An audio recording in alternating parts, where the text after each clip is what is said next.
ನಮಸ್ತೆ. News 18 digital ಕಾಂಟೆಂಟ್ಗೆ ಸ್ವಾಗತ. ನಾನು ಪ್ರಗತಿ ಶೆಟ್ಟಿ. ರಾಜ್ಯದ 2 ಲಕ್ಷಕ್ಕೂ ಅಧಿಕ ಪೋಷಕರಿಗೆ ಈಗ ಆತಂಕ ಶುರುವಾಗಿದೆ. ಶೈಕ್ಷಣಿಕ ಸಾಲು ಆರಂಭ ಆಗ್ತಾ ಇದೆಯಲ್ಲ ಅಂತ ಢವಢವ ಅವರಿಗೆ ಜೋರಾಗ್ತಾ ಇದೆ.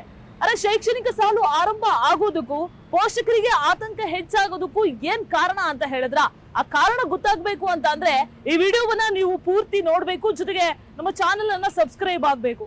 ಸೊ ಒಂದೇ ಒಂದು ಆದೇಶ, ಅದು ಕೂಡ 2022ರಲ್ಲಿ ಮಾಡಿರುವಂತಹ ಒಂದು ಆದೇಶ ಈ ಶೈಕ್ಷಣಿಕ ಸಾಲಿನ ವಿದ್ಯಾರ್ಥಿಗಳಿಗೆ, ಅದು ಕೂಡ 1ನೇ ತರಗತಿಗೆ ಸೇರುವಂತಹ ವಿದ್ಯಾರ್ಥಿಗಳಿಗೆ, ಲಕ್ಷಾಂತರ ವಿದ್ಯಾರ್ಥಿಗಳಿಗೆ ದೊಡ್ಡ ಮಟ್ಟದ ಆಘಾತವನ್ನ, ಜೊತೆಗೆ ದೊಡ್ಡ ಮಟ್ಟದ ಲಾಸ್ ಅನ್ನ ಮಾಡ್ತಾ ಇರುವಂತದ್ದು. ಅದಕ್ಕೆ ಕಾರಣ ಏನಪ್ಪಾ ಅಂತ ಕೇಳಿದ್ರೆ, ಸುಮಾರು 2,30,000ಕ್ಕೂ ಅಧಿಕ ವಿದ್ಯಾರ್ಥಿಗಳು ಈಗ 1ನೇ ತರಗತಿಯ ಅಡ್ಮಿಷನ್ ಇಂದ ವಂಚಿತ ಆಗ್ತಾ ಇದ್ದಾರೆ. ವಯೋಮಿತಿ ಗೊಂದಲದ ವಿಚಾರವಾಗಿ ನ್ಯೂಸ್ 18 ಕೂಡ ವಿಸ್ತೃತವಾದಂತಹ ವರದಿ ಈ ವರ್ಷದ ಆರಂಭದಿಂದಲೇ ಮಾಡಿಕೊಂಡು ಬಂದಿತ್ತು. ಈ ವಯೋಮಿತಿ ಗೊಂದಲದ ವಿಚಾರಕ್ಕೆ ಸಂಬಂಧಪಟ್ಟ ಹಾಗೆ ಇನ್ನಷ್ಟು ಡೀಟೇಲ್ಸ್ ಅನ್ನ ಹೇಳ್ತಾ ಹೋಗೋದಾದ್ರೆ, ಸುಮಾರು 2 ಲಕ್ಷಕ್ಕೂ ಅಧಿಕ ಮಕ್ಕಳು 1ನೇ ತರಗತಿಗೆ ಅಡ್ಮಿಷನ್ ಆಗೋದಕ್ಕೆ 6 ವರ್ಷ ಕಡ್ಡಾಯ ಅನ್ನುವಂತಹ ಒಂದು ನಿಯಮ ಇರೋದ್ರಿಂದ ಈ ಸಲ ಅಡ್ಮಿಷನ್ ಆಗೋದಕ್ಕೆ ವಂಚಿತ ಆಗ್ತಾ ಇದ್ದಾರೆ.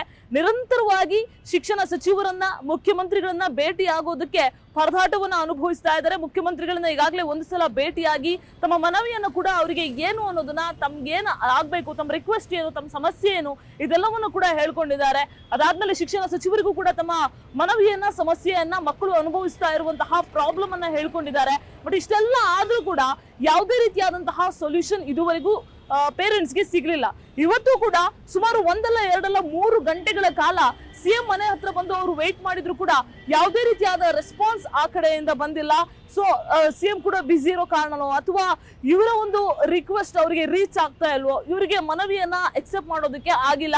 ಸೊ ಇವತ್ತು ಪೇರೆಂಟ್ಸ್ ನಿರಾಸೆಯಿಂದ ವಾಪಸ್ ಹೋಗಿರುವಂತಹ ಚಿತ್ರಣ ಕಂಡು ಬಂತು. 2022ರ ಕಾಲದಲ್ಲಿಯೇ 1ನೇ ತರಗತಿಗೆ ಅಡ್ಮಿಷನ್ ಆಗುವಂತಹ ಮಗುವಿಗೆ 6 ವರ್ಷ ಕಡ್ಡಾಯ ಅನ್ನುವಂತಹ ನಿಯಮವನ್ನ ಶಿಕ್ಷಣ ಇಲಾಖೆ ಮಾಡುತ್ತೆ.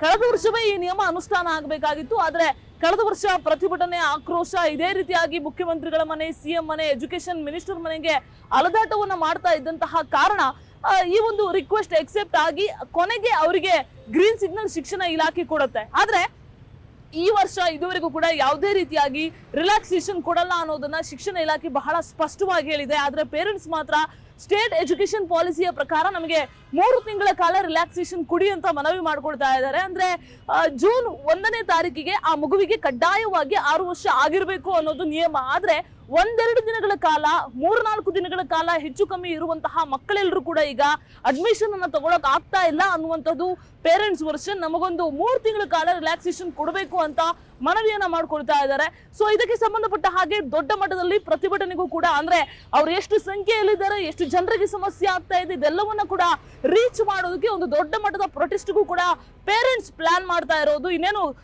ಕೆಲವೇ ದಿನಗಳು ಬಾಕಿ ಇದೆ ಶೈಕ್ಷಣಿಕ ವರ್ಷ ಆರಂಭ ಆಗೋದಕ್ಕೆ.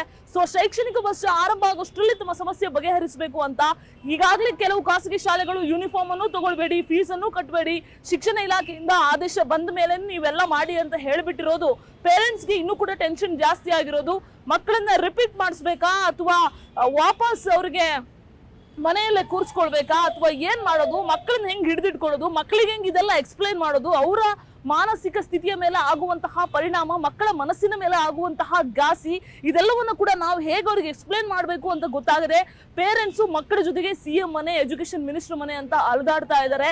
ಈ 2 ಲಕ್ಷದ ಅಧಿಕ ಪೇರೆಂಟ್ಸ್ಗೆ ಶಿಕ್ಷಣ ಇಲಾಖೆಯಿಂದ ಏನಾದ್ರೂ ರಿಲ್ಯಾಕ್ಸೇಷನ್ ಸಿಗುತ್ತಾ ಅಂದ್ರೆ, ಅವ್ರ ಮಕ್ಕಳಿಗೆ ರಿಲ್ಯಾಕ್ಸೇಷನ್ ಸಿಕ್ಕಿದ್ರೆ ಅವ್ರಿಗೂ ಕೂಡ ರಿಲ್ಯಾಕ್ಸೇಷನ್ ಸಿಕ್ಕದಂಗೆ. ಯಾಕಂದ್ರೆ 1 ವರ್ಷ ಖಾಸಗಿ ಶಾಲೆಗಳಲ್ಲಿ ಫೀಸ್ ಎಷ್ಟೆಷ್ಟು ಲಕ್ಷಗಳನ್ನ ಕಟ್ಟಬೇಕು, ರಿಪೀಟ್ ಮಾಡಬೇಕು ಅಂತಂದ್ರೆ ಅವ್ರಿಗೂ ಕೂಡ ಕಷ್ಟ ಆಗುತ್ತೆ. ಬಟ್ ಶಿಕ್ಷಣ ಇಲಾಖೆ ಒಂದು ಒಳ್ಳೆ ಯೋಜನೆಯನ್ನ ರೂಪಿಸಿಕೊಂಡಿತ್ತು. ಆದ್ರೆ ಆ ಯೋಜನೆ ಅನುಷ್ಠಾನಕ್ಕೆ ಬರುವಾಗ ಈ ರೀತಿಯಾಗಿ ಲಕ್ಷಾಂತರ ವಿದ್ಯಾರ್ಥಿಗಳಿಗೆ ಸಮಸ್ಯೆ ಆಗ್ತಾ ಇದೆ. ಸೊ ಮುಂದೆ ಯಾವ ರೀತಿಯಾದಂತಹ ನಿರ್ಧಾರ ಶಿಕ್ಷಣ ಇಲಾಖೆ ಕೈಗೊಳ್ಳುತ್ತೆ, ಪೇರೆಂಟ್ಸ್ ನ ಪ್ರತಿಭಟನೆಯ ಅಸ್ತ್ರಕ್ಕೆ ಶಿಕ್ಷಣ ಇಲಾಖೆ ಮತ್ತು ಸರ್ಕಾರ ಹಾಗೆ ಸಿಎಂ ಸಿದ್ದರಾಮಯ್ಯ ಮಣಿತಾರ ಅನ್ನುವಂಥದ್ದನ್ನ ಕಾದು ನೋಡಬೇಕಾಗಿದೆ. ನಿರ್ಭೀತ, ನಿಷ್ಪಕ್ಷಪಾತ, ವಿಶ್ವಾಸಾರ್ಹ ಸುದ್ದಿಗಳಿಗೆ ಮತ್ತೊಂದು ಹೆಸರಾಗಿರುವ ನ್ಯೂಸ್ 18 ಕನ್ನಡ ಈಗ ಆಪ್ನಲ್ಲೂ ಲಭ್ಯವಿದೆ. ದಯವಿಟ್ಟು ಇಲ್ಲಿರುವ QR ಕೋಡ್ ಸ್ಕ್ಯಾನ್ ಮಾಡಿಕೊಂಡು ಆಪ್ ಡೌನ್ಲೋಡ್ ಮಾಡೋದಕ್ಕೆ ಮರಿಬೇಡಿ. ನಿಮ್ಮ ಬೆಂಬಲ ಹೀಗೆ ಸದಾ ನಮ್ಮೊಂದಿಗಿರಲಿ. ಧನ್ಯವಾದ.